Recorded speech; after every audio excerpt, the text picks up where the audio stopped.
الله أكبر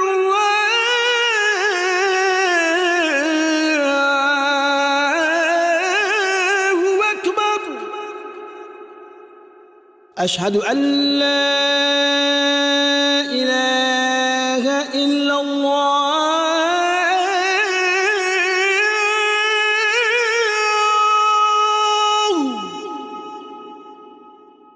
أشهد أن لا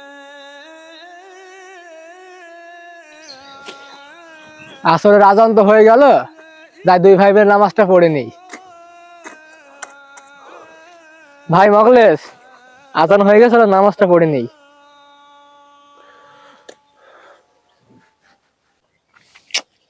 আরে ভাই, এখন নামাজ পড়তে গেলে হবে? কত কাম বাকি আছে। কাজ শেষ করে আবার গরুর ঘাস কাটতে যাওয়া লাগবে। আমাদের নামাজ পড়তে গেলে হবে? আমরা নামাজ না পড়লেও আমাদের ঈমান ঠিক আছে। ঈমান আছে, এটা তো ভালো কথা, কিন্তু ভাই নামাজ না থাকলে সেই ঈমান কিভাবে টিকবে? এই যে তোরে কই, এত নামাজ পড়ে কি হবে বল?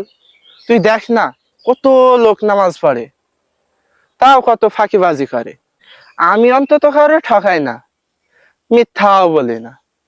আমার মন সহজ সরল, এতেই তো আল্লাহ খুশি। আমার আবার নামাজ পড়া লাগে। ভাই সহজ সরল থাকা অবশ্যই ভালো, কিন্তু ভাই সহজ সরল থাকলে ফরজ নামাজ কি বাদ দেওয়া যায়?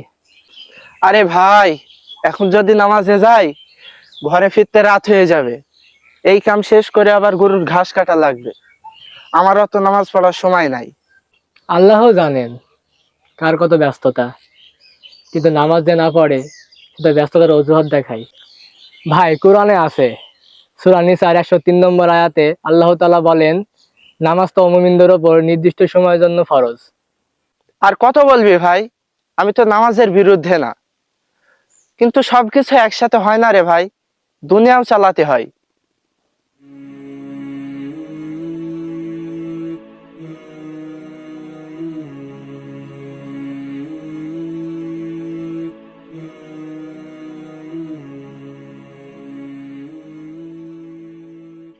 কি ব্যাপার, সাইদ আর মকলেস না?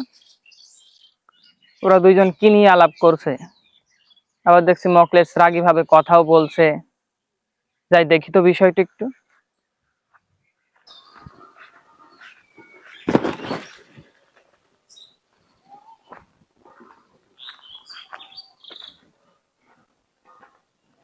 আসসালামু আলাইকুম।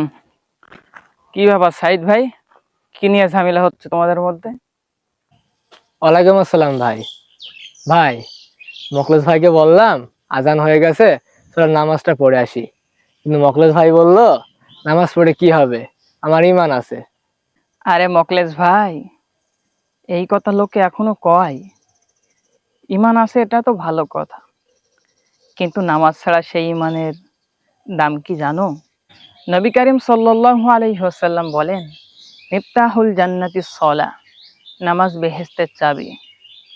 তুমি কি জানো কিয়ামতের দিন সর্বপ্রথম নামাজেরই হিসাব নেওয়া হবে? ইমরান ভাই, মনের ভিতরে আল্লাহর ভয় তো আছেই।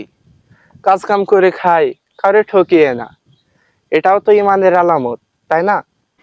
ঠিক বলেছে মকলেস। তিরমিজি শরীফের 2621 নম্বর হাদিসে নবী করিম সাল্লাল্লাহু আলাইহি ওয়াসাল্লাম কি বলেছে জানো? আমাদের আর কাফেরদের মধ্যে পার্থক্য হলো সালাত। যে ইচ্ছাকৃতভাবে সালাত ছেড়ে দিল সে কুফরি করলো। তাই নাকি ভাই? নামাজ না পড়লে সত্যি কি কাফের হয়ে যায়? নামাজ না পড়লে কেমন শাস্তি হবে তুমি কি জানো? একদিন রাসূলুল্লাহ সাল্লাল্লাহু আলাইহি ওয়াসাল্লাম মিরাজে যাওয়ার পরে সব ঘুরে ঘুরে দেখলেন।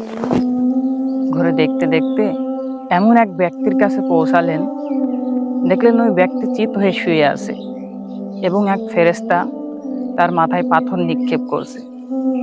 পাথর নিক্ষেপ করার সাথে সাথে তার মাথাটা থেতলিয়ে যাচ্ছে, মগজ ছিটিয়ে পড়ছে, সে চিৎকার করছে এবং পাথরটা দূরে যেয়ে পড়ছে।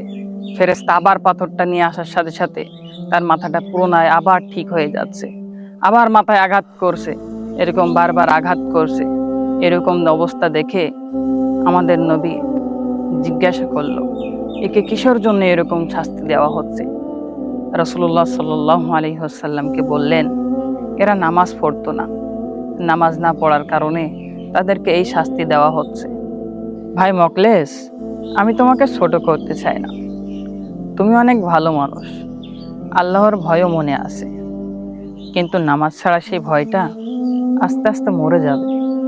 আপনি তো সবই জানেন ভাই, সারাদিন কাম কাজে ব্যস্ত থাকি, ভোরে উঠি, বেলা হলে মাঠে আসি, সন্ধ্যায় গরুর ঘাস কেটে বাড়িতে যাই, তাই নামাজ পড়ার সময় পাই না। আমি জানি ভাই, তোমার কষ্টটা বুঝি, তবুও 5 ওয়াক্ত নামাজ না পড়লে তো মাপ নাই। নামাজ না পড়লে শুধু পরকালেই শাস্তি নয়, নামাজ না পড়লে ইহকাল জীবনও বরকতশূন্য হয়ে যায়। আব্দুল্লাহ ইবনে ওমর রাদিয়াল্লাহু তাআলা আনহু বলেন, রাসূলুল্লাহ সাল্লাল্লাহু আলাইহি ওয়াসাল্লাম বলেছেন, যে ব্যক্তি আসরের নামাজ কাজা করে, তার পরিবার পরিজন ও ধন সম্পদ সবই যেন ধ্বংস হয়ে গেল। আরেক বর্ণনায় নামাজ না পড়ার 6টি দুনিয়াবী শাস্তি উল্লেখ করা হয়েছে। 1 নম্বর, জীবনের বরকত উঠিয়ে নেওয়া হবে। 2 নম্বর, চেহারা থেকে নূর উঠিয়ে নেওয়া হবে। 3 নম্বর, ভালো কাজ করলে তার সুফল ভোগ করতে পারবে না। 4 নম্বর, দোয়া করলে আল্লাহ কবুল করবেন না। 5 নম্বর, আল্লাহ ও ফেরেশতাও অসন্তুষ্টি থাকবে, ফলে মানসিক অস্থিরতা বিরাজ করবে। 6 নম্বর, ইসলামের প্রতি শান্তি ও প্রতিশ্রুতি থেকে বঞ্চিত হবে। শোনো মকলেস, ইচ্ছা করে নামাজ মিস করা মানে নিজের ওপর জুলুম করা। এখনো সময় আছে, আল্লাহর রাস্তায় ফিরে আসো। একবার 2টা চোখ বন্ধ হয়ে গেলে আর সময় পাবে না।